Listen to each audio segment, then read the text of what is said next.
Well, diamonds are a girl's best friend, or so they say, but a growing trend is cutting into the natural diamond industry. And industry experts estimate lab-grown diamond sales reached nearly $6 billion last year. So, before you put a ring on it, Queen City News chief business correspondent Taylor Young explains what's the difference.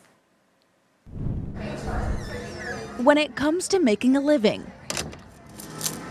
Kenna Emmons' hands are the moneymaker. I work behind the chair every day. Back in March of 2020, the Charlotte stylist took some time off to tie the knot and returned back to the salon with a piece of jewelry said to stand the test of time. Yeah, I really love them. Kenna first heard of the lab-grown diamond concept about 5 years ago and sparked an interest. My first thing was, is it a real diamond? Because you hear lab-grown, you're like, so is it real, is it not? And I found out quickly it is real, it's just grown in a lab instead of out in nature. It's a growing trend that's cutting millions of years into weeks. A large majority of man-made diamonds come from laboratories in India that use high-tech machinery replicating high-pressure, high-temperature conditions. Each year, more and more are making their way into a growing number of jewelry stores across the U.S. because of demand. 10 years ago, did you see the industry moving in this direction? No, absolutely not.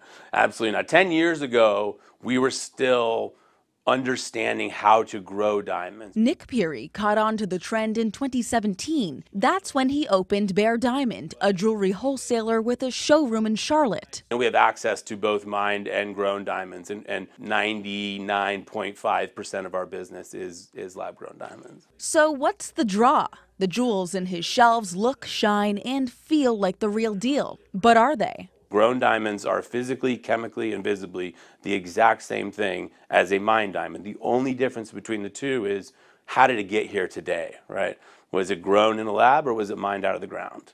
That's the only difference. That and, of course, the end price. Lab-grown diamonds, while said to be more ethical and sustainable than mined diamonds, sell between 40 to 50% cheaper than natural grown, allowing customers to go larger for less. 3 diamonds. Three diamonds. One of these are mined, one of these are lab grown, and one is fake. One is fake, one is a cubic zirconium. I'm gonna guess this one is fake.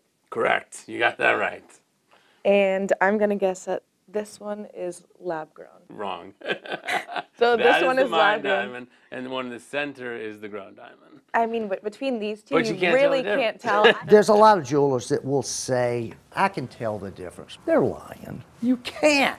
Out of his small shop in Pineville, Philip Duncan has been buying and selling jewelry since the 80s. Diamond is a big part of our business. For decades, he has used conventional testing to determine whether the diamonds entering his shop are real or fake. When it comes to lab-grown or natural stones, those tried-and-true techniques no longer work. That wouldn't be a problem for dealers if both held the same resale value. Duncan says he learned the hard way they don't. I've probably lost, maybe $30,000, $40,000 in the past year, not knowing. Dozens of lab-grown diamonds now line his display case, not as merchandise, but decoration. A daily reminder that led him to purchase a new $13,000 machine from the Gemological Institute of America to spot the difference. This is a lab created.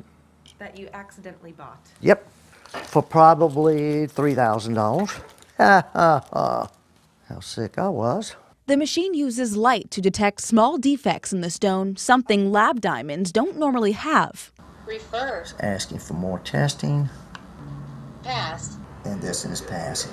While a handful of Charlotte retailers avoid laboratory-grown diamonds altogether, wholesalers like Nick are cashing in on the uptick in interest. Last year, industry experts say lab-grown diamonds made up 7% of the world's diamond market and expect it to keep growing. Honestly, at the end of the day, a diamond is just a diamond, and for me, like, the promise is there, and so I just think it's very important to make sure that you're getting that, but you're also like staying within like what you think is moral or ethical. Or Reporting in Charlotte, Taylor Young, Queen City News.